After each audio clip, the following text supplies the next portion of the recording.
creativity that I have inside my mind, it is every day it explodes more and more and more. With the ideas that I have coming across, running through my mind, I can't contain myself.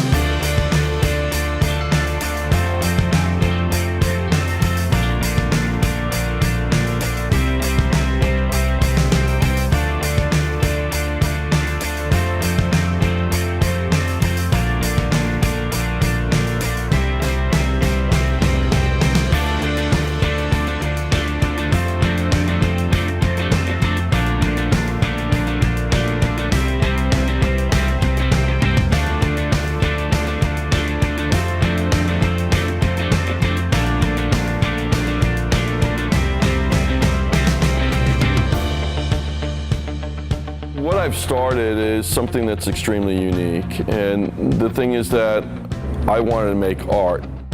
The more that my ideas inspire me, the more that inspires me to get more ideas, and I build on that. It's really something because it's a very cyclical effect. It feeds me more and more. And next thing you know, I'm like, oh my gosh, look what we've done. Basically, I started Rustic Steel Creations 12 years ago, and the way it all came about is I was working a 9-to-5 job, enjoyed the money, but didn't like the work that I was doing. And a friend of mine had a shop right down the street from where I was living, and he noticed that I liked it, and he gave me the keys, and he said, look, go in anytime you want, just be careful. But I never thought that I would be walking in there at 2, 3 o'clock in the morning, and I had some ideas, and I started messing around with torches and grinders and welders, and started by making picture frames and mirror frames. Next thing you know, it's evolved into this. I have a great deal of passion for what I do and haven't stopped ever since. Fortunately, we're able to have commissions by different organizations to be able to create art that really stands out and that really makes a footprint throughout the community.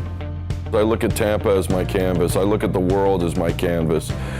So as we progress, we make pieces of art that we can afford to make that are non-commissioned pieces, and we put them out on different streets. We've contributed a lot to the community. Having our art mounted onto those buildings is something that's going to outlast us a long time.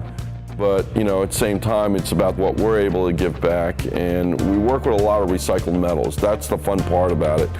Because we take junk, we clean it up, weld it up together into different shapes of creatures and dogs and animals of different sorts.